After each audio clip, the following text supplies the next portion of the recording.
నిరుద్యోగులకు నిరుద్యోగ భృతి 4,000 రూపాయలు ఇస్తా అని చెప్పి మాట ఇచ్చి నిన్న అసెంబ్లీలో బట్టి విక్రమార్క డిప్యూటీ సీఎం మాట తప్పారు. నేను ఎక్కడుందో చూపిండి అని చెప్పేసి తప్పించుకునే ప్రయత్నం చేయడం జరుగుతుంది.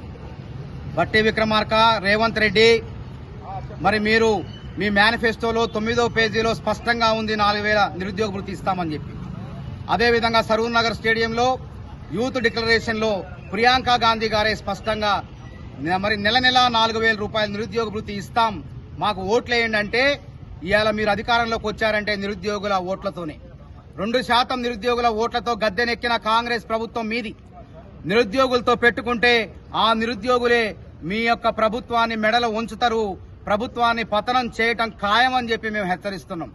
తక్షణమే మాట తప్పకుండా నిరుద్యోగులకు 4,000 రూపాయల నిరుద్యోగ భృతి వచ్చే నెల నుంచి ఇవ్వకుంటే, హామీ నెరవేర్చకుంటే మీ అంతు చూస్తామని హెచ్చరిస్తున్నాం. అదేవిధంగా ఈ రాష్ట్రంలో 2 లక్షల ఉద్యోగాలు భర్తీ చేస్తామని చెప్పి మరి ఉద్యోగాల క్యాలెండర్ను విడుదల చేశారు.